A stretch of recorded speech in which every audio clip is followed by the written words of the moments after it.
श्री परमात्मने नमः। ओम श्री गुरुभ्यो नमः। ओम मातृशक्तये नमः। ओम असतो मा सद्गमय तमसो मा ज्योतिर्गमय मृत्युर्मामृतंगमय। ओम शांति शांति शांति। उपनिषद कक्षा 55 कठोपनिषद के दूसरे अध्याय की तीसरी वल्ली। तो अस्ति इति ब्रूतो अन्यत्र कथम तदुपलभ्यते, ये बात थी 12वें श्लोक में कि अस्ति ऐसा जो कह रहा है या जान रहा है, बोल रहा है, उसके अलावा, उससे अन्यत्र मानी इस उपाय के अतिरिक्त कोई उपाय है नहीं जिससे कि उस आत्मा को हम जान सकें। माने अस्ति ये एक उपाय के रूप में प्रस्तुत कर रहे हैं कि जो अस्ति है, ये हम जो अस्ति अस्ति करके जो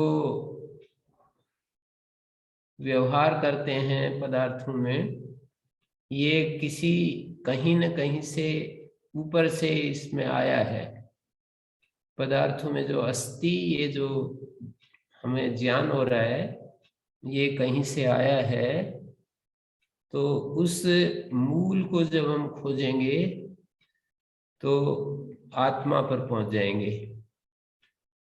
मतलब दो संसार में दो धाराएं हैं, जो एक तो परमात्मा को स्वीकार करती हैं, दूसरी नहीं करती हैं। तो जो परमात्मा को स्वीकार करती हैं उनको अस्ति ऐसा बोलना पड़ता है, और जो नहीं स्वीकार करती हैं उनको नास्ति। तो जब हम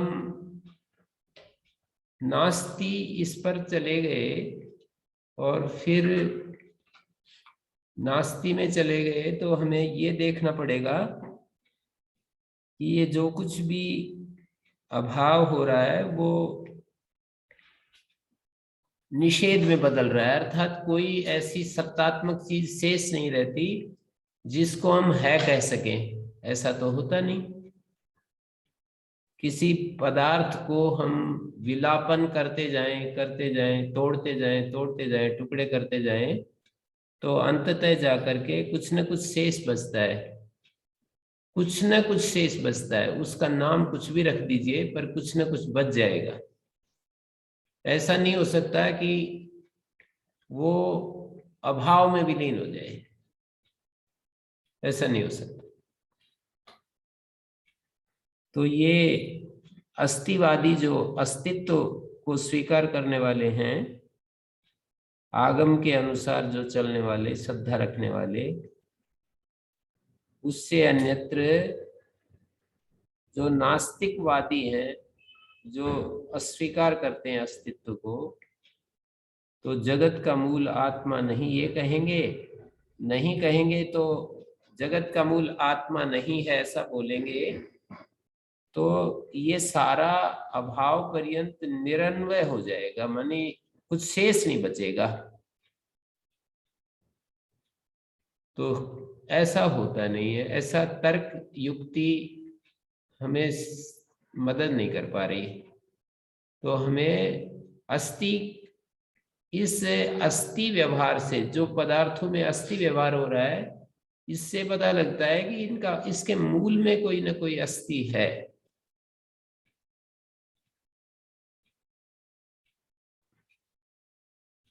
ये बात आगे वाले श्लोक में भी कही जा रही है। अस्ति इति अस्तित्वे उपलब्धव्या तत्व भावेन चोभया अस्तित्वे उपलब्ध से तत्व भाव प्रसिद्धति। ये कह रहे हैं दो तरीके से उसको हम परमात्मा को जान सकते हैं, जानते हैं।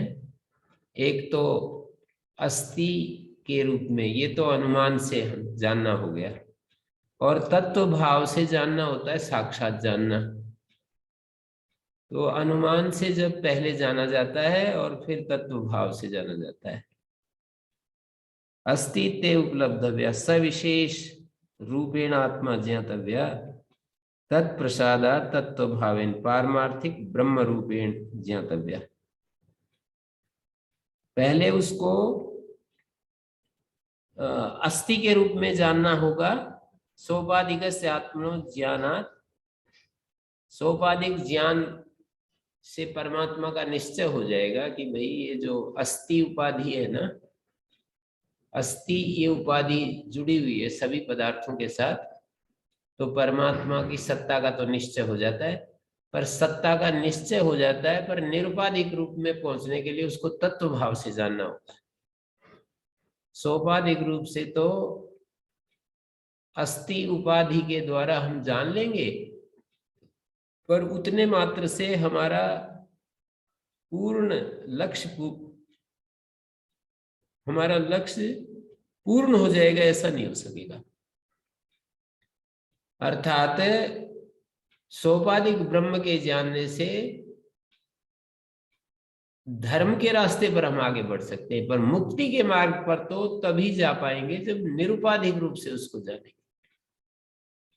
धर्म के मार्ग पर सामान्य निश्चय चाहिए आत्मा का, ये निश्चय कि जो मैं आज कर्म कर रहा हूं, पुण्य कर रहा हूं, दान दे रहा हूं, यज्ञ कर रहा हूं, तपस्या कर रहा हूं, बाद में इस शरीर को छोड़ने के बाद मैं ही इसका फल भोगूंगा। ये आत्मा नष्ट नहीं होगा, ये आत्मा बना रहेगा। ऐसा जो निश्चय जिनको होगा, ऐसा जो ठीक ठीक जिनकी बुद्धि इसमें निर्भ्रांत रूप से जिनको ये स्वीकृत होगा, वो धर्म के मार्ग पर चल सकते हैं। और वे लोग धर्म के रास्ते पर चलते हुए जो कठिनाइयां आती हैं उनको भी फेस कर सकते हैं, तपस्या कर सकते हैं और त्याग कर सकते हैं। दान आदि में त्याग ही तो होता है, तपस्या में, दान में अपने सुखों का त्याग करना, ये सब होता है।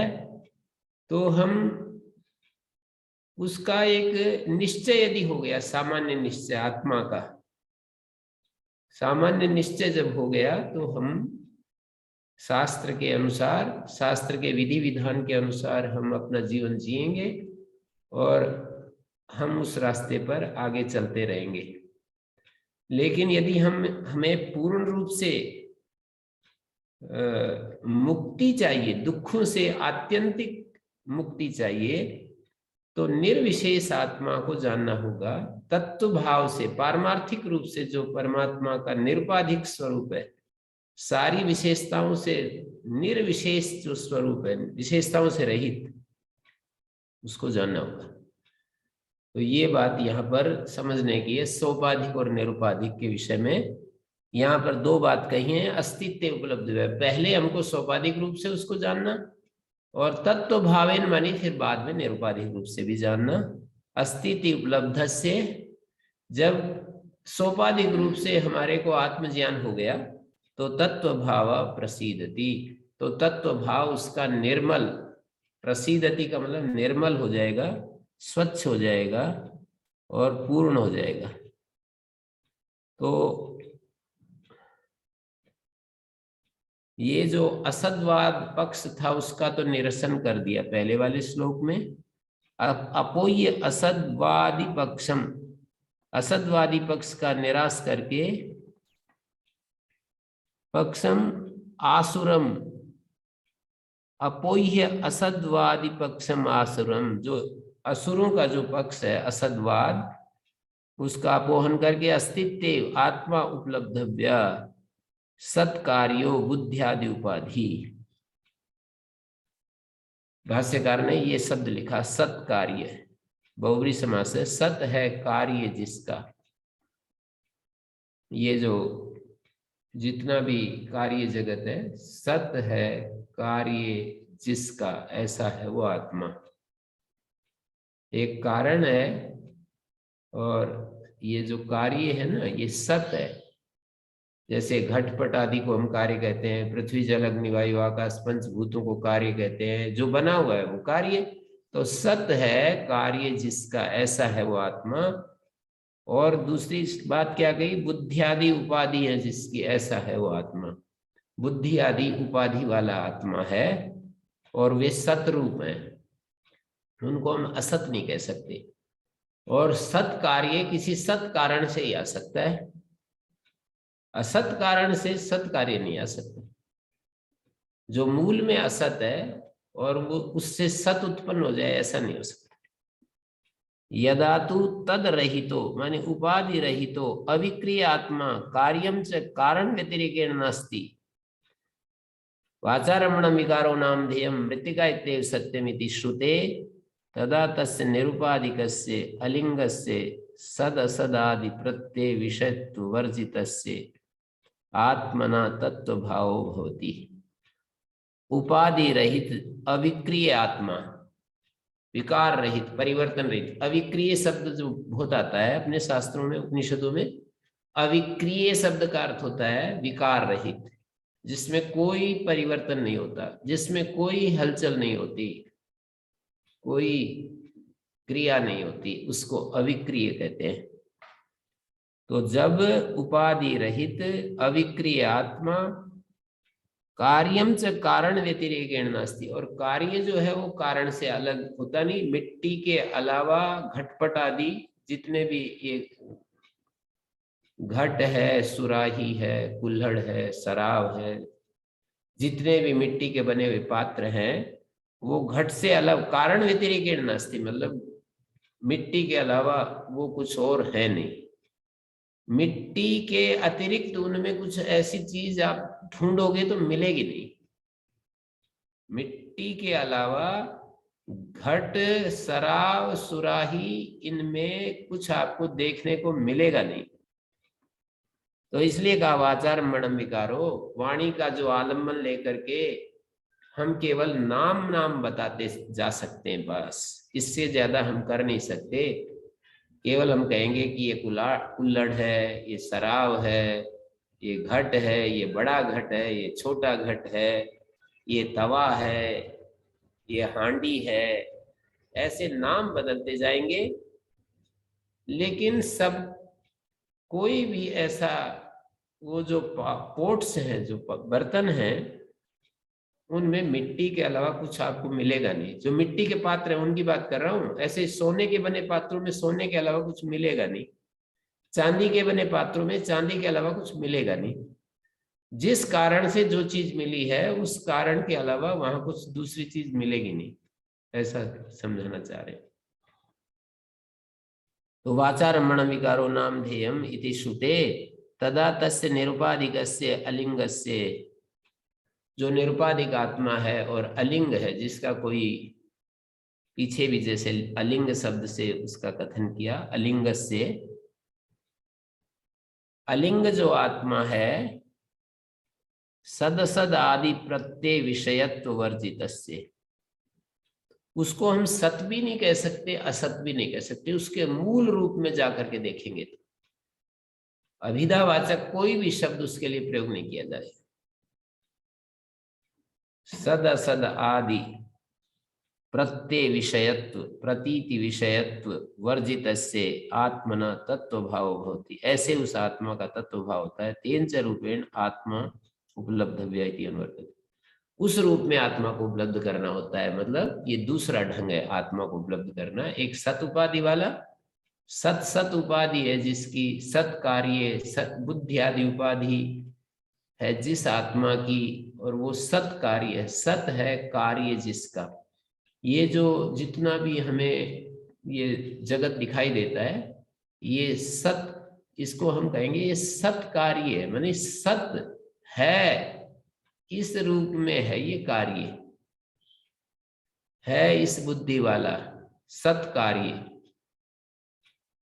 मानी सत, सत शब्द का अर्थ होता है, अंग्रेजी में इज कहते हैं, सत कार्य है जिस आत्मा का है, ये कार्य है जिस आत्मा का, आत्मा कारण है और ये सत उसका कार्य है।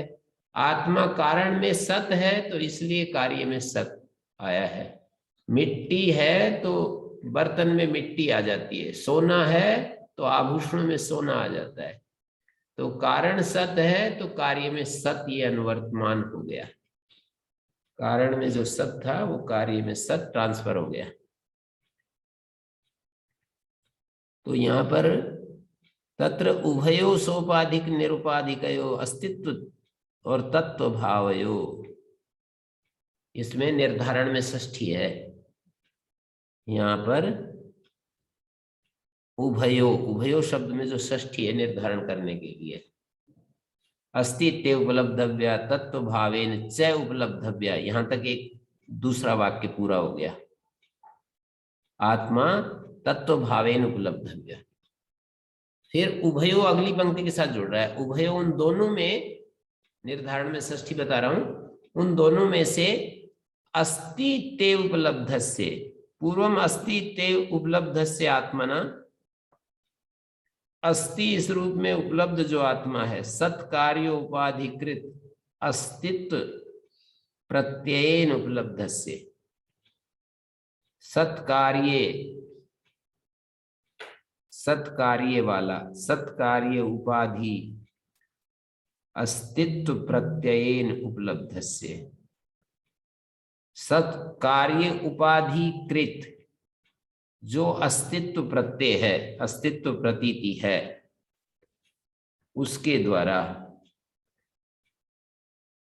सत जो उपलब्धमान है, सत वो कार्य उपाधि है जिसकी, सत उपलब्धमानम कार्यम उपाधिर्यस्य, सत उपलब्धमान कार्य उपाधि है जिसकी, जिस कारणत्व की, सद उपलब्धमानम कार्यम उपाधिर्यस्य कारणत्वस्य तत्कृतो यो अस्तित्व प्रत्यय, उपाधि के द्वारा किया गया जो अस्तित्व प्रतीति है, अस्तित्व ज्ञान है।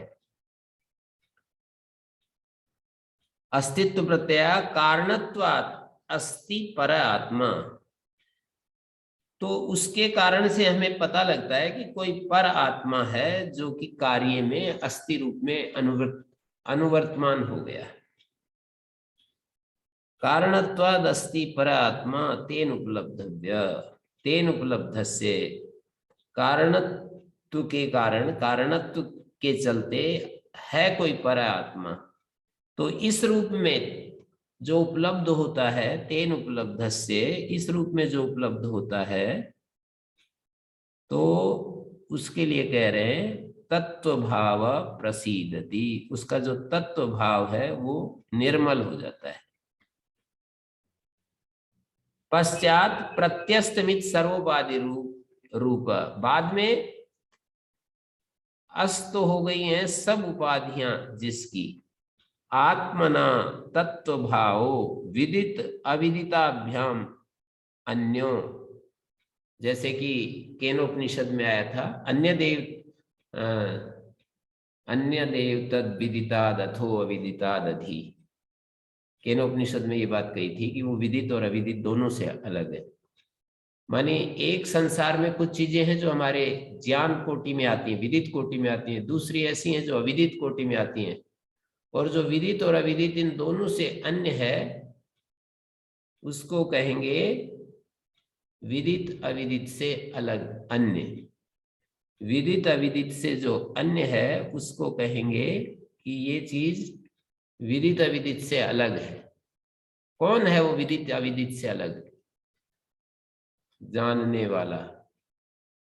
जो जानने में आती हैं वे विदित कोटि में होंगी या अविदित कोटि में होंगी? जिनको हम जानते हैं या तो विदित होंगी या अविदित होंगी।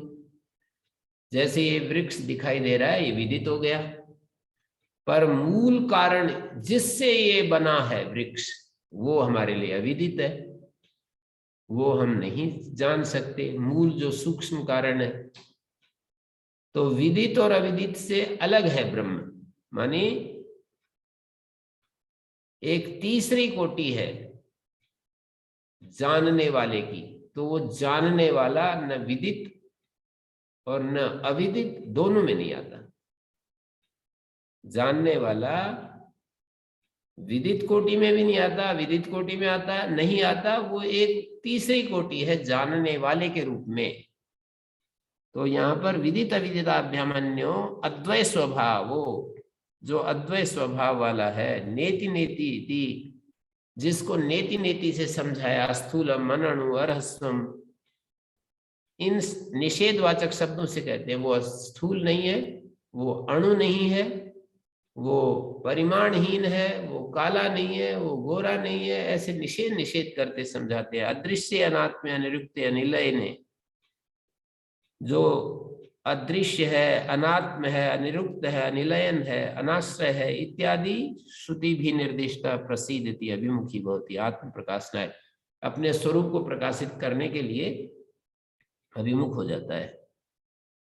पूर्वम अस्ति उपलब्ध होता, पहले अस्ति कह करके जब हम उसको उपलब्ध कर लेते हैं, फिर वो अस्ति उपाधि भी छोड़ दी, उसके नेति नेति करके जिसको हमने पहले उपाधि के रूप में देखा, उस उपाधि का भी जब त्याग कर दिया, तो वो तत्व भाव में उस ब्रह्म का हमने बोध कर लिया। फिर ऐसे बोलेंगे, अस्ति उपलब्धव्या, अस्ति कह करके हमें पहले उपलब्ध करना चाहिए कि कार्य पदार्थों में जो अस्ति अस्ति हमारे को बोध प्रतीत होता है ना, अस्ति घट, अस्ति वृक्ष, अस्ति गौ, ऐसे बोलते हैं। हर पदार्थ के साथ हम अस्ति अस्ति ये जो जोड़ करके देखते हैं, तो वो जो अस्ति है वो परमात्मा का जो अस्ति रूप है, वहां से अनुवृत्ति हुई है इसमें कार्य पदार्थ में।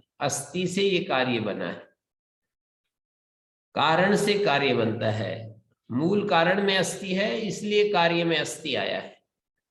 मूल कारण है नाम से कहा जाता है, इसलिए कार्य को हम है कह रहे हैं। यदि मूल कारण में है नहीं होता तो कार्य में भी है किसी भी उपाय से नहीं आ सकता था। मूल कारण में यदि मिट्टी नहीं है तो किसी भी उपाय से घड़े में मिट्टी नहीं आ सकती। मूल कारण में स्वर्ण नहीं है तो किसी भी उपाय से आभूषण में स्वर्ण नहीं आ सकता। तो स्वर्ण कारण में है, इसलिए आभूषण में स्वर्ण आया है। कारण में सत है, इसलिए कार्य में जो ये जगत है कार्य के रूप में, उसमें सत आया है। तो इस तरह से हम जब कारण में सत को देख करके कार्य में सत को, मतलब कार्य में सत दिखाई दे रहा है, उससे कारण में अनुमान कर रहे हैं, ये अनुमान का ढंग है। कार्य में हमारे को सत उपलब्ध हो रहा है, फिर कारण में भी, कारण भी इसी जाति का है जिस जाति का ये कार्य है। कार्य यदि सोना है तो कारण भी सोना है। कार्य यदि मिट्टी है, मिट्टी की बनी हुई चीजें हमें दिखाई दे रही है, तो उसका कारण भी मिट्टी है। तो कार्य में सत प्रतीति हो रही है, सत ज्ञान हो रहा है, तो कारण में भी सत है, ये निश्चय हो गया। तो सत इस रूप में उसको हमने समझ लिया है इस तरीके से कि भाई कार्य में सत बोध हो रहा है तो कारण भी इसका सत है। फिर ये तो एक तरीका हुआ उसको जानने का। अब सारी उपाधियों को हटा करके जो उसको जानना है, ये तत्व भाव से जानना होता है। प्रत्यस्तमित सर्वोपाधि रूप आत्मना तत्व भाव विदित विदताभ्यामन्यो अद्वय स्वभाव, अद्वय स्वभाव वाला नेति नेति इति अस्थूलम अनणु अरस्वम इति अदृश्य अनात्म अनिरुक्त अनिलयने इति, इन श्रुतियों से निर्दिष्ट हुआ हुआ प्रसीदति अभिमुखी भवति। प्रसीदति का अर्थ है अभिमुख हो जाता है आत्म प्रकाशन के लिए। माने सद उपलब्धमान जो कार्य है, वो कार्य उपाधि है जिस कारणत्व की, कारणत्व की ये सत उपाधि है, और उस उपाधि के द्वारा किया गया है जो अस्तित्व प्रत्यय। उपाधि से हमें पता लग गया कि ये कार्य अस्ति है, अस्तित्व वाला है, तो कारण भी अस्तित्व वाला है।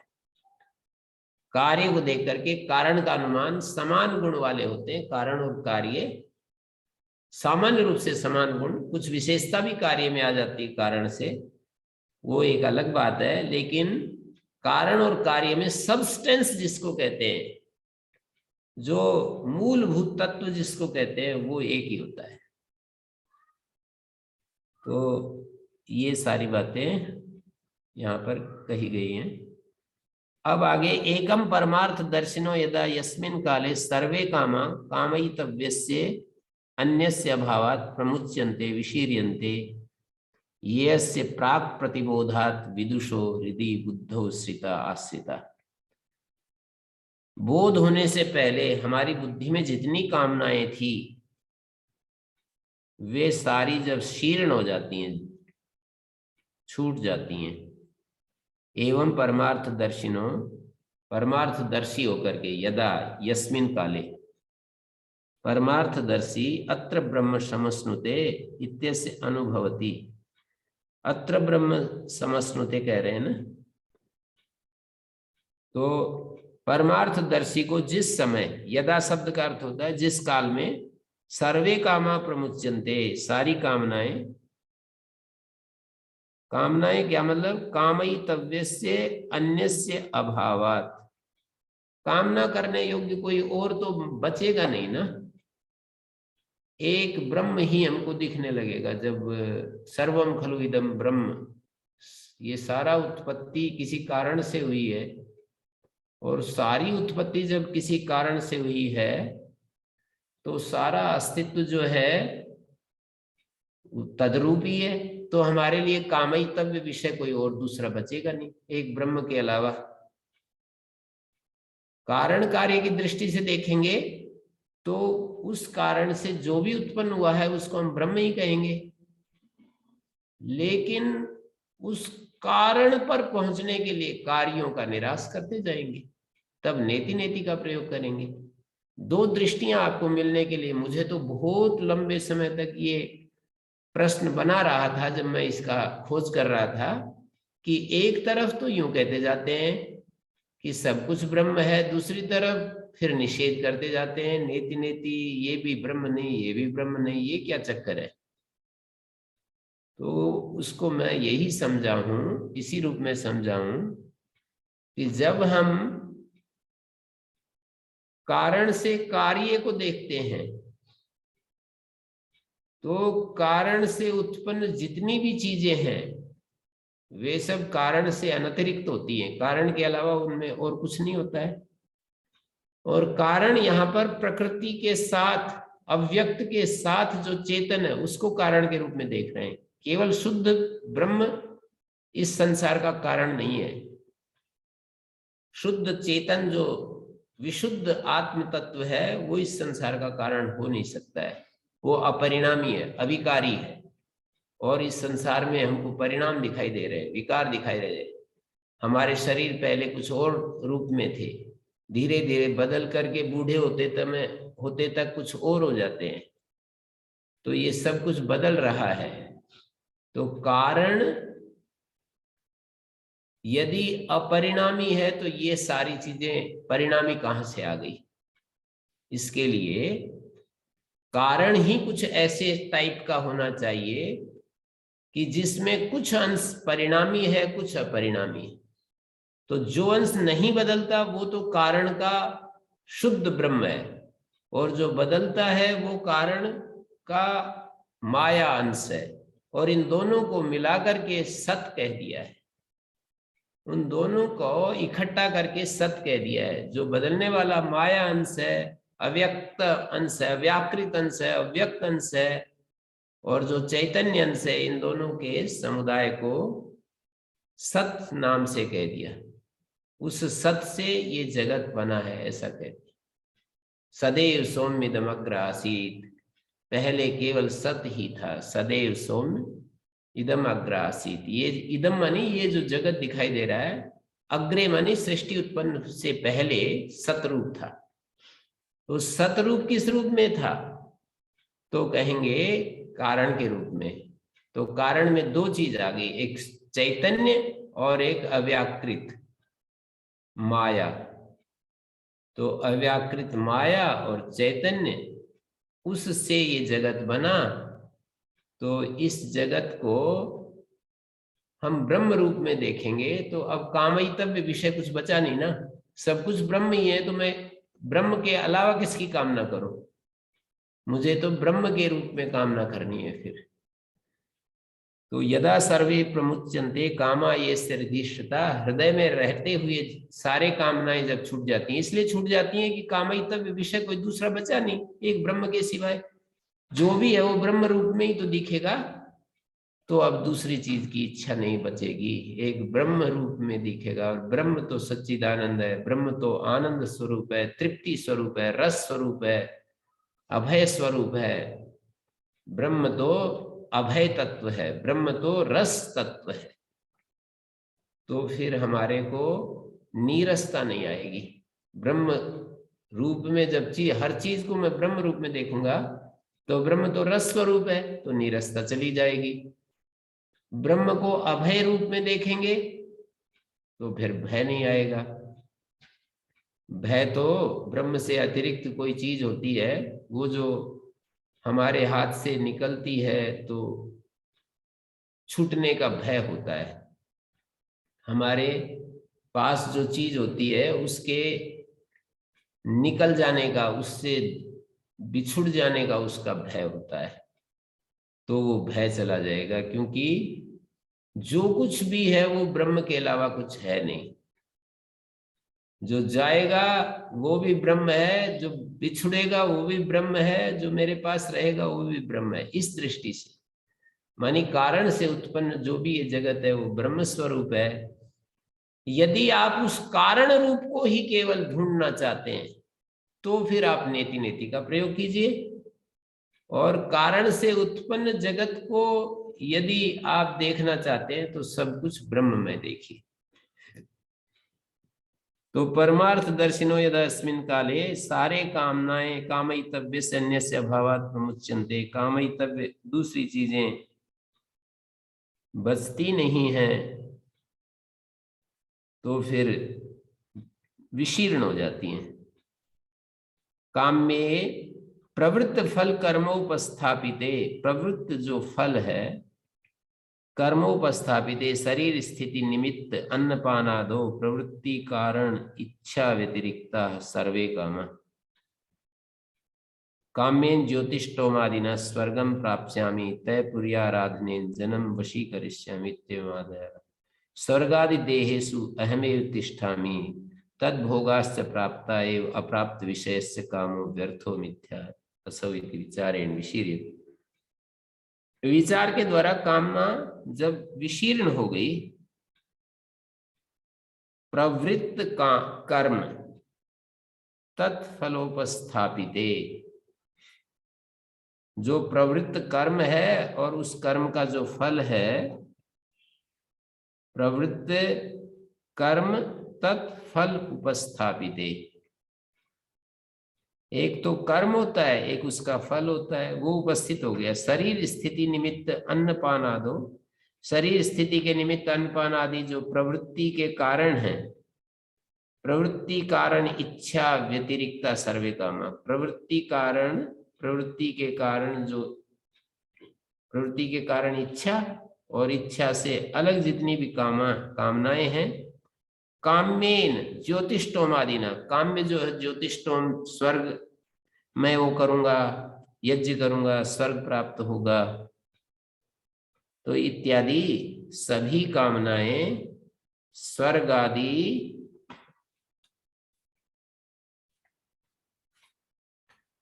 आदि देहेषु अहमेव तिष्ठामि भोगस्य प्राप्ते विषय प्राप्त विषयस्य कामो व्यर्थो मिथ्याचार। ये जब विचार के द्वारा कामनाओं को हटा दिया, सर्वे कामा यदा प्रमुच्यन्ते हृदय स्थिता अथ मर्त्यो अमृतो भवति। ये मर्त्य प्राणी अमृत हो जाता है। बुद्धि ही कामनाम आश्रय न आत्मा, बुद्धि कामनाओं का आश्रय होता है, आत्मा कामनाओं का आश्रय नहीं। उसमें भी कहा है गीता में भी, इंद्रियाणि मनोबुद्धि अस्य अधिष्ठान मुच्यते। इंद्रियां, मन, बुद्धि इस कामना का अधिष्ठान बताया। आत्मा को आत्मा को कामना का अधिष्ठान नहीं कहा। इंद्रिया मन बुद्धि को अधिष्ठान बताया है। काम संकल्प इत्यादि श्रुत्यंतराच से काम संकल्प और भी धृति भी ये सब जो है मन को बताया है। कामना संकल्प विकल्प संशय सब बुद्धि के धर्म है, मन के धर्म है, बुद्धि के धर्म है। तदा मर्त्या प्राक प्रबोधात आसीत, प्रबोध होने से पहले जो मर्त्य था स प्रबोध उत्तर कालम अविद्या काम कर्म लक्षण से मृत्यु और विनाशा, जो अविद्या कामना और कर्म लक्षण कर्म स्वरूप है जिसका, ऐसी जो अविद्या है वो जब हट गई अमृतो होती, मनुष्य अमर हो जाता है। गमन प्रयोजक से मृत्यु और विनाशात, गमन का जो प्रयोजक हमारे एक स्थान से दूसरे स्थान पर जन्म लेने का जो कारण है वो मृत्यु होती है। गमन प्रयोजक जो मृत्यु है, गमन का जो प्रयोजक गमन को प्रेरित करने वाला मृत्यु, उसके हट जाने से मृत्यु और विनाशनाथ गमनानुपत्ति, गमन तो उत्पत्ति, गमन अनुत्पन्न हो जाएगा। मृत्यु जब हट गया तो गमन नहीं हो सकता। गमन प्रयोजक मृत्यु होती है, मृत्यु हमको एक स्थान से दूसरे स्थान पर ले जाती है। और जब ये गमन प्रयोजक से मृत्यु और विनाशात अमृतो भवति, मृत्यु जब हट गई तो अमृत हो जाता है। गमन अनुपत्ते इहे प्रदीप निर्वाणवत सर्व बंध नाश बंधन उपसमात, सारे बंधन शांत हो जाते हैं। जब प्रदीप जैसे निर्वाण हो जाता है ना, तो वहीं एकदम एकदम प्रदीप में जो वो था, नित्य नई नई लो आ रही थी, अब वो चुप हो गया, मतलब निर्वाण हो गया, तो बस खत्म हो गया। तो उसकी तरह सारे बंधन जब शांत हो गए, ब्रह्म समश्नुते, ब्रह्मैव भवति, ब्रह्म हो जाता है। यदा सर्वे प्रमुच्यन्ते, जब सारी कामनाएं ज्ञान के द्वारा निरस्त हो जाती हैं, हट जाती हैं, इसके हृदय में जो बैठी हुई कामनाएं, ये प्राप्त कर लूं, वो प्राप्त कर लूं, ये हो जाए, वो हो जाए, अथ मर्त्यो अमृतो भवति, तो ये मर्त्य प्राणी अमृत हो जाता है। कामनाओं के हटते ही, कामनाओं के कारण से मनुष्य मर रहा है और फिर जन्म ले रहा है, मर रहा है, जन्म ले रहा है। कामनाएं हट गई तो ये सारा चक्र छूट जाता है, ब्रह्म ही हो जाता है। अत्र ब्रह्म समश्नुते का मतलब ब्रह्म ही हो जाता है। यदा सर्वे प्रभिद्यन्ते हृदयस्यैव ग्रंथया, हृदय की ग्रंथियां जो है ना, चित अचित ग्रंथि, मतलब चेतन और अचेतन का जो योग है उसको यहाँ ग्रंथि कहा है। कामनाओं का मूलतः विनाश कब होता है वो इसमें दिखाया। सर्वे प्रविद्यन्ते भेदम उपयांति विनश्यन्ति हृदय से ग्रंथया बुद्धि, हृदय का मतलब बुद्धि, जीवता एवं ग्रंथया ग्रंथिवत दृढ़ बंधन रूपा अविद्या प्रत्यय, जो अविद्या प्रत्यय हैं वो सारे जब वो हो जाते हैं, अविद्या प्रत्यय अविद्या प्रतीतियां सारी जब निरस्त हो जाती हैं, हृदय से बुद्धेरी जीवता एवं ग्रंथया ग्रंथिवद दृढ़ बंधन रूपा अविद्या प्रत्यया अहम इदम शरीरम मम इदम धनम, ये मैं शरीर हूं, ये मेरा धन है, सुखी दुखी चाहम, ऐसे जो अलग अलग जो हमको प्रतीतियां हो रही हैं, तद विपरीत ब्रह्मात्म प्रत्योपजननाथ, ब्रह्मात्म प्रतीति के उत्पन्न होने से कि मैं ब्रह्म स्वरूप हूं, ब्रह्मैव अहम अस्मि, असंसारी अहम अस्मि, ये जब प्रतीति हमको हो जाती है, अभी तो हमें ये है ना, मैं शरीर हूं, मैं मनुष्य हूं, मैं ब्राह्मण हूं, मैं क्षत्रिय हूं, मैं बूढ़ा हूं, जवान हूं, मैं धनी हूं, निर्धन हूं, मैं असहाय हूं, दुर्बल हूं, मैं संसार मेरे को जानता है, मुझे कौन जानता है, ये सारी जो प्रतीतियां हैं, मैं तो बिल्कुल किसी, कोई मुझे नहीं जानता है। एक कहेगा मुझे तो सब जानते हैं, जैसे मोदी जी वगैरह जैसा कोई व्यक्ति है तो सब जानते हैं। तो इस तरह से यहाँ पर ये कह रहे हैं कि ये मैं शरीर हूं, मेरा धन है, मैं सुखी हूं, दुखी हूं, ये ये सारे के सारे अविद्या प्रत्यय हैं। उनके विपरीत मैं ब्रह्म स्वरूप हूं, ब्रह्मात्मा, ब्रह्मैव अहम अस्मि, असंसारी अहम अस्मि, विनष्टेषु अविद्या ग्रंथिषु। ये सब अविद्या ग्रंथियां जो नष्ट हो जाती है ना, योग शास्त्र में उसको अस्मिता क्लेश कहा है। दृक् दर्शन सत्यो एकात्मता इव अस्मिता। दृक् शक्ति और दर्शन शक्ति, देखने वाला और जो बुद्धि में जो प्रतीतियां उत्पन्न होती हैं, ये वो जो भी ज्ञान उत्पन्न होता है, उन दोनों का जो एकत्व प्रत्यय है उसको अस्मिता क्लेश कहते हैं। तो कह रहे हैं कि ये सब विनष्टेषु अविद्या ग्रंथिषु तन्निमित्ता कामा मूलतो विनश्यन्ति। उस अविद्या के कारण से जो कामनाएं थी वो नष्ट हो जाती हैं। अथ मर्त्यो अमृतो भवति, तो ये मर्त्य प्राणी अमृत हो जाता है। एतावन् मात्रम न अधिकम अस्ति इति आशंका कर्तव्य। अनुशासनम अनुशिष्टि उपदेश सर्व वेदांता नाम, सारे वेदांतों का इतना ही उपदेश है, इससे आगे और कोई उपदेश नहीं है। एतावध्यनुशासनम, एतावद्धि अनुशासनम, इतना ही उपदेश। अनुशासन का मतलब इतना ही उपदेश है सारे वेदांतों का, सारे शास्त्रों का इतना ही उपदेश है। इससे आगे और कोई शंका मत करो। मर्त्य अमृत हो जाता है। ये जो मर्त्य प्राणी है ये अमृत हो जाता है। माने कैसे हो जाता है? जब अविद्या ग्रंथियां कट जाती हैं। अविद्या ग्रंथियां कौन सी हैं? जो बुद्धि में जो ये विषय आते हैं ना अलग अलग, मैं ये हूं, मैं वो हूं, तो ये सारी ग्रंथियां हैं, ये जब कट जाती हैं, छिन्न भिन्न हो जाती हैं, तो फिर मर्त्य प्राणी अमृत हो जाता है। अविद्या ग्रंथियां समाप्त होनी चाहिए। तो अहम इत्येवम आदि, सुखी हम दुखी हम इत्यम आदि लक्षणा तद विपरीत ब्रह्मात्म प्रत्योपजननात्, ब्रह्मात्म प्रत्यय जब उत्पन्न हो जाता है, ब्रह्मैव अहम अस्मि, ऐसा ये ब्रह्मात्म प्रत्यय है, मैं ब्रह्म स्वरूप हूं, मैं असंसारी हूं, तब ये ऐसा होता है। यही सार रूप में कह दिया। फिर कह रहे हैं निरस्त अशेष विशेष व्यापी ब्रह्मात्म प्रतिपत्या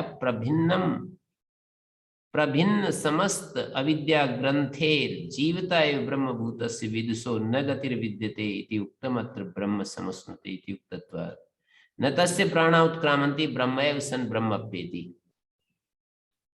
तो आगे बताया जा रहा है सतम च एका हृदयस्य नाड्या तासाम मूर्धानाम अविनिश्चितैका। 101 हृदय की नाड़ियां हैं, 101, और तासाम मूर्धानम, उनमें से एक नाड़ी मूर्धा की ओर निकली है, सुषुम्ना नाड़ी जिसको कहते हैं। तयोर्धम आयन अमृतत्व मेरी, उस नाड़ी से जब ऊपर आता है तो अमृतत्व को प्राप्त करता है। विश्वंग अन्य उत्क्रमणे भवन्ति, बाकी जितनी नाड़ियां हैं वो उत्क्रमण के लिए होती हैं। उत्क्रमण का मतलब होता है जन्म लेने के लिए होती है। विश्वंग अन्या नाड्यः उत्क्रमणे भवन्ति, बाकी नाड़ियां उत्क्रमण के निमित्त बनती हैं। उत्क्रमणे निमित्तम भवन्ति, संसार प्रतिपत्त्यर्थाय भवन्ति, संसार की प्रतिपत्ति में कारण होती है, संसार को दिलाने वाली होती है। ब्रह्मणा वा सह कालांतरेण मुख्यम अमृतत्वमेति, मतलब एक अमृतत्व वो होता है ब्रह्मलोक में की प्राप्ति, और एक यहीं पर अमृतत्व होता है।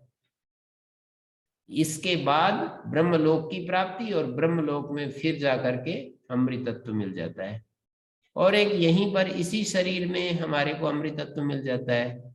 फिर आगे कहीं जाना नहीं पड़ता, किसी लोक में जाना नहीं पड़ता। ये दो व्यवस्थाएं होती हैं। तो यहाँ पर ये कहा सारे निरस्त शेष विशेष व्यापी ब्रह्म, ब्रह्मात्म प्रतिपत्या, अशेष विशेष व्यापी जो ब्रह्म है उसकी प्रतिपत्ति से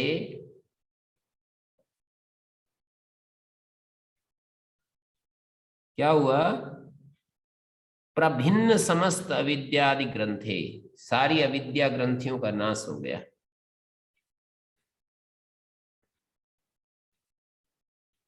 तो ये दिखा रहे हैं यहाँ पर कि सतम चैका हृदय से नाड्या 101 सतम चैका सत्संख्या एकाच सुषुम्ना नाम पुरुष से हृदया निश्चिता नाड्या। सतम च एकाच 100 नाड़ियां हैं और एक नाड़ी सुषुम्ना है। पुरुष से हृदयात निश्चिता नाड्या शिराः, ये शिराएं हैं। तासाम मध्य मूर्धानम भित्वा अभिनिश्चिता निर्गता सुषुम्ना, वो सुषुम्ना की तरफ जाती हैं। एक धमनी होती हैं और एक शिरा होती हैं, दो होती हैं ना, धमनी और एक शिरा होती है। एक नीली नीली होती है, ये जो नाड़ी क्या है? ये नाड़ी होती है, नाड़ियां होती हैं। एक धमनी होती है, एक शिरा होती है। जो नीली नीली खून दिखता है ना इनमें, ये नीली नीली होती है। एक शिरा होती है, गहराई में होती है। जो आर्टरी और वेन्स जैसे दो नाम दिए गए हैं ना, वेन्स जो है वो धमनी होती हैं और शिराएं आर्टरीज होती हैं। तो तासाम मध्य मूर्धानम भित्वा अभिनिश्चिता निर्गता सुषुम्ना तया अंतकाले हृदये आत्मानं वशीकृत्य मनः वशीकृत्य योजयेत, अपने मन को वशीकृत करके उसमें लगाए सुषुम्ना में। तया नाड्या ऊर्ध्वम उपरि आगच्छन् आदित्य द्वारेण अमृतत्वम अमरण धर्मत्वम आपेक्षिकम। तो ये जब उस सुषुम्ना के द्वारा हम जब वो करते हैं, बाहर निकलते हैं, सतम चैका हृदय से नाड्या तासाम मूर्धानम अभिनिश्चितेगा, तासाम नाड़ी नाम, उन नाड़ियों में से एक नाड़ी ऐसी है जो मूर्धा की ओर निकली है। पहली पंक्ति का अर्थ हो गया तया मूर्धम, मतलब मूर्धानम अभिनिश्चिता एका, मूर्धा की ओर गई है।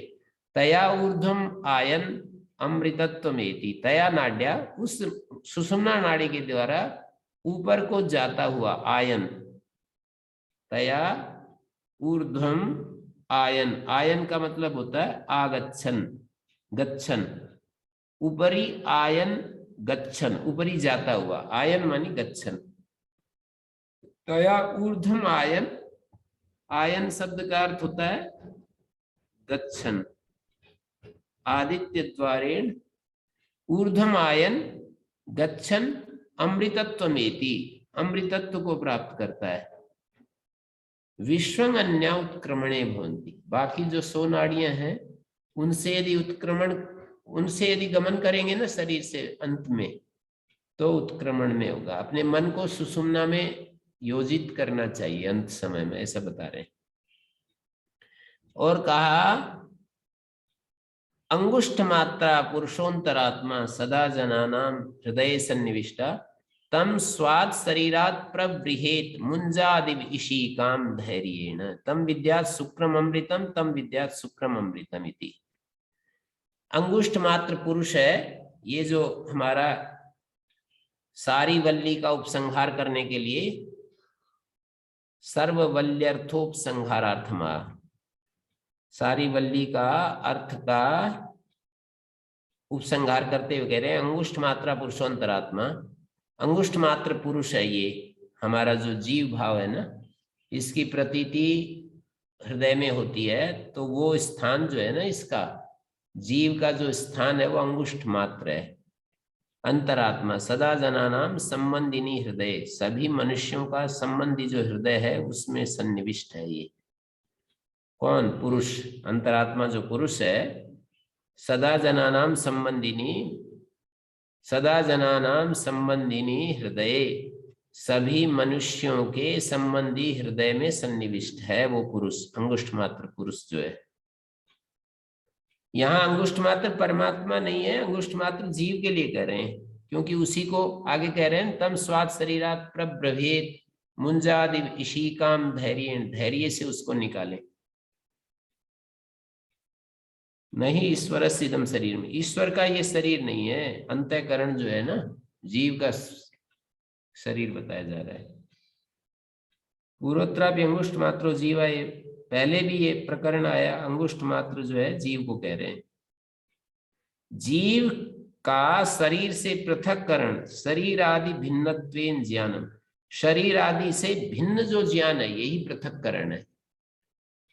ऐसे तो उसको पृथक क्या करेंगे, मतलब कोई ऐसी पत्थर की तरह कोई चीज कोई पड़ गई, उसमें दाल में कोई कंकर पड़ गया, पत्थर पड़ गया, कोई टुकड़ा पड़ गया, लोहा पड़ गया, उसको उठा करके बाहर कर देते हैं, तो ऐसे तो आत्मा को नहीं कर सकते, वो तो सब जगह है। शरीर से उसको अलग अनुभव करना, यही शरीर से अलग करना है, शरीर से अलग करना।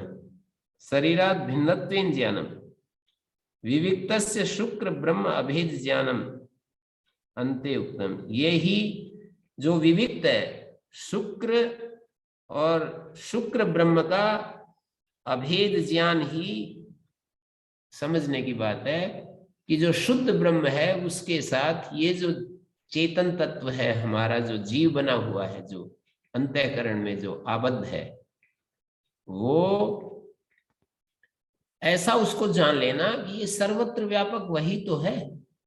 अज्ञान के कारण मैंने उसको परिच्छिन्न बना दिया, सीमित बना दिया उसको, कि मेरी बुद्धि में जो आत्म चैतन्य है उसको मैंने ऐसा एक प्रकार से सीमा में बांध दिया।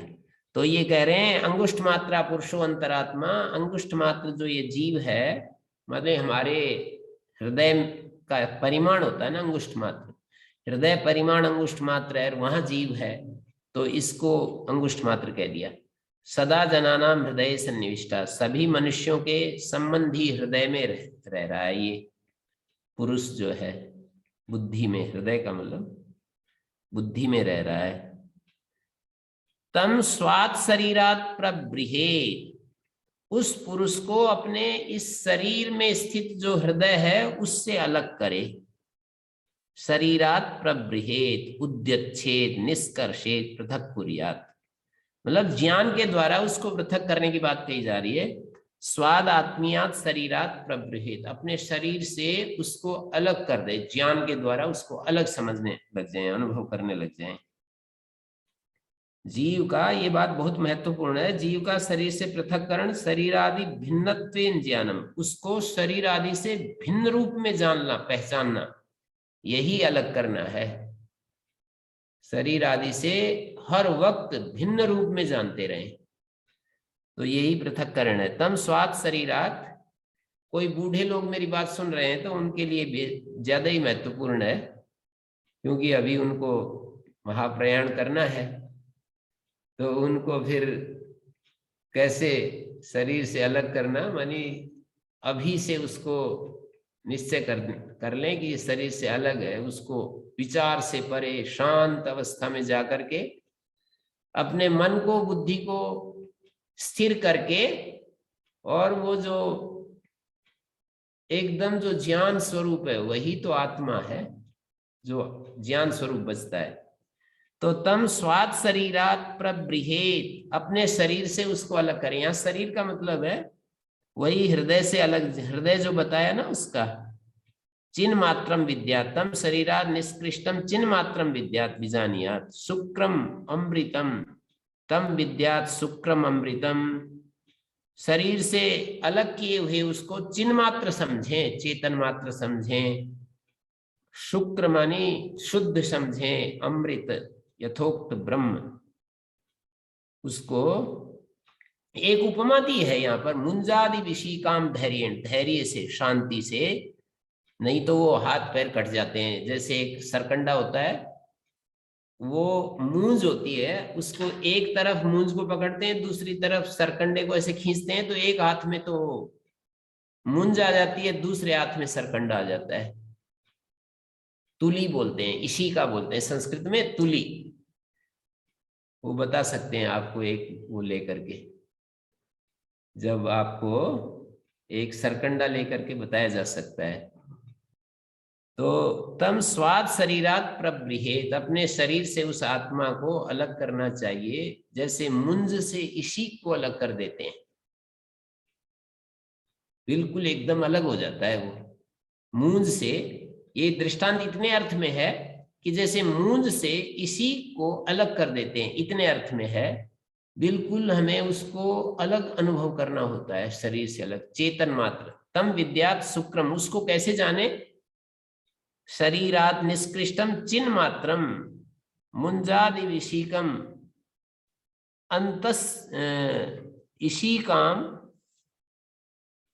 अंतस्थाम धैर्येण अप्रमादेन। धैर्य का अर्थ है यहाँ अप्रमाद, अप्रमाद के साथ उसको अलग कर देना चाहिए, मतलब उसको अलग पहचानना चाहिए, जानना चाहिए, चेतन स्वरूप चिन्ह मात्र।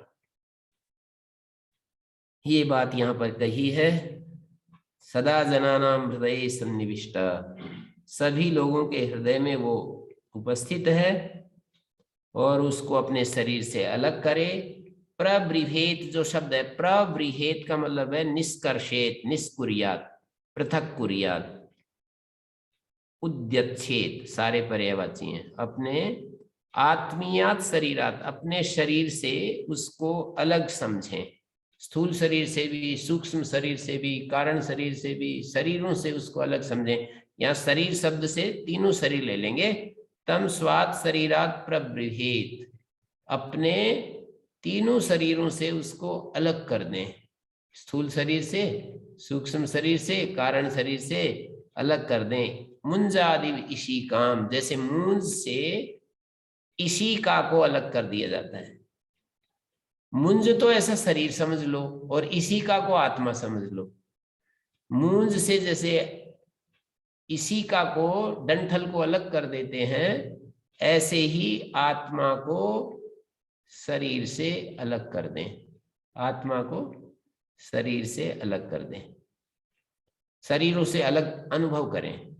तम विद्यात शुक्रम अमृतम, तम शरीरात निष्कृष्टम, शरीर से अलग हुए उसको चिन्ह मात्र समझें, शुक्र माने शुद्ध समझें, अमृत समझें। दो द्विवचन इसलिए किया, दो बार इसलिए अध्याय, ये वल्ली समाप्त हो रही है ना, इसलिए जो है दो बार उच्चारण किया है। उपनिषद परिसमाप्त्यर्थम इति शब्दश्च, जैसे कहा ना, तम विद्या शुक्रम अमृतम, तम विद्या शुक्रम अमृतम इति। इति शब्द भी इसको अध्याय की समाप्ति को ही बता रहा है। मृत्यु प्रोक्ताम नाचिकेतोथ लब्ध्वा विद्यामेताम योग विधिम च कृत्स्नम ब्रह्म प्राप्तो विरजो अमृतो अभूत विमृत्यु अन्योपि एवं योवित अध्यात्ममेव। अब कहते हैं विद्या की स्तुति के लिए, ये आख्यायिका के लिए उपसंहार के रूप में बता रहे हैं। मृत्यु प्रोक्ता मानी यमाचार्य के द्वारा प्रोक्त यथोक्ताम एताम ब्रह्म विद्याम, ये जो ब्रह्म विद्या है मृत्यु प्रोक्त है, मृत्यु ने इसका प्रवचन किया ना, यम के द्वारा ये प्रवचन की गई है ये विद्या। नाचिकेतो, और नाचिकेत, नचिकेता को निमित्त बना करके ये उपदेश दिया। नचिकेता ने वर मांगा था, तो मृत्यु से ये ज्ञान प्राप्त हुआ, मृत्योर लब्ध्वा प्राप्य। मृत्यु प्रोक्ताम यथोक्ताम एताम ब्रह्म विद्याम योग विधिम च कृत्स्नम, और योग विधि को, संपूर्ण योग विधि को उपकरण सहित, फल सहित इसको पाया। समस्तम सोपकरणम, ये जो विद्या है उपकरण सहित और फल सहित, साधन सहित और फल सहित इसको प्राप्त किया। नाचिकेतो वर प्रदानात् मृत्युर्लब्ध्वा, लब्ध्वा नाचिकेतोथ लब्ध्वा, नाचिकेत वर प्रदान से इस मृत्यु से इसको प्राप्त करके किम ब्रह्म प्राप्तो विरजो अभूत, ब्रह्म को प्राप्त हो गया वो। और क्या हुआ, विद्या प्राप्त्या विरजो विगत धर्मा धर्मो विमृत्यु विगत कामाद काम अविद्यस्य सन पूर्वम। और क्या हो गया, विद्या की प्राप्ति से विरज हो गया, राग रहित हो गया। विगत धर्मा धर्मो, विरजय का व्याख्यान किया भाष्यकार ने, धर्माधर्म से मुक्त हो गया। और विमृत्यु हो गया, विमृत्यु का मतलब विगत काम अविद्या अविद्यस्य, कामना और अविद्या से रहित हो गया, यही मृत्यु से रहित होना है। कामना छूट गई, अविद्या चली गई। और न केवलम नाचिकेता एव, कोई नाचिकेता की बात नहीं है, अन्यों भी नाचिकेतवद आत्मविद, अन्य भी कोई नाचिकेत की तरह आत्मविद होगा। अध्यात्म में निरुपचरितम प्रत्यक्ष स्वरूपम प्राप्य तत्व में, और भी कोई इस तरह से करेगा ना, वो भी अन्योपि एवं योवित, ऐसा जो जानेगा अध्यात्म में वो निरुपचित प्रत्यक्ष स्वरूप इस आत्मा को पाकर ऐसा ही हो जाएगा। नान्यद रूपम अप्रत्यक रूपम, और कोई रूप नहीं, नान्यद रूपम अप्रत्यक रूप नहीं, तदेवं अध्यात्मम एवं उक्त प्रकारेण वेद विजानाति एवं इत्सोपि विरजा सन ब्रह्म प्राप्त्या विमृत्युर्भवति। विरज हो जाता है, राग रहित हो जाता है, और मृत्यु रहित माने अविद्या और कामना से मुक्त हो जाता है, कहना ये चाह रहे हैं। अन्योपि एवं वित्त, अन्योपि एवं वित्त, ये जो वेद में बीच में कुछ और भी आ जाता है फिर भी प्रयोग हो जाता है, एवं वित्त जुड़ेगा, अन्योपि एवं वित्त, यो बीच में आ रहा है ना, ये पहले निकाल लेंगे। जो कोई अन्य भी ऐसा होगा अध्यात्म में, वो भी आत्मा ही बन जाएगा। तो ये मन हमारा पूरा हो गया, ये उपनिषद। किसी का शंका होगी तो कल हम फिर रख सकते हैं। सहना भवतु सहनौ भुनक्तु सह वीर्यं करवावहै तेजस्विनावधीतमस्तु मा विद्विषावहै। हम एक दूसरे से द्वेष ना करें, अप्रीति ना करें, हमारा पढ़ा पढ़ाया तेजस्वी हो, हमारे जीवन में आ जाए, जो पढ़ा है वो हमारे जीवन का अंग बन जाए। तेजस्वी होने का मतलब है हमारे जीवन का अंग हो जाए। हम साथ साथ अपने बल को बढ़ाएं, साथ साथ हमारी रक्षा हो, साथ साथ हमारा पालन हो, ऐसे प्रार्थना की जा रही है। मतलब विद्याकृत जो वीर्य सामर्थ्य है उसको हम बढ़ाएं। विद्या के द्वारा जो सामर्थ्य है, शिष्य और गुरु दोनों का तेज बढ़े, दोनों की रक्षा हो। विद्या स्वरूप प्रकाशनेन पालयतु, विद्या क्या स्वरूप प्रकाशन से हमारा पालन करो, प्रार्थना कर रहे हैं भगवान से। तो प्रमादकृत अन्यायेन विद्या ग्रहण प्रतिपादन निमित्त दोष प्रदर्शनार्थ यम शांति उच्यते। शिष्य और आचार्य दो होते हैं ना, तो शिष्य में तो प्रमाद आ सकता है और आचार्य में कुछ अन्याय आ सकता है। तो उन दोनों को विद्या ग्रहण प्रतिपादन निमित्त, विद्या ग्रहण के प्रतिपादन के निमित्त जो दोष आते हैं उनको हटाने के लिए प्रार्थना है। और इसमें ये बात कही है कि विद्या स्वरूप प्रकाशन से परमात्मा हमारी रक्षा करो। परमेश्वर जो उपनिषद में प्रकाशित हुआ है वो परमेश्वर हमारी रक्षा करे, जो उपनिषद में जिसका प्रकाश हुआ है, साथ साथ हमारा पालन करे तत्फल प्रकाशनेन। और साथ साथ हम विद्याकृत वीर्य को बढ़ाएं, तेजस्वी हो जाएं, हमारा पढ़ा पढ़ाया तेजस्वी हो जाए, हम कभी भी एक दूसरे से वैर ना करें। तो ये तो पूरा हो गया। कल हम रख सकते हैं इस उपनिषद के बारे में कोई प्रश्न होगा तो। ठीक है शेखर जी? जी जी गुरु जी जी।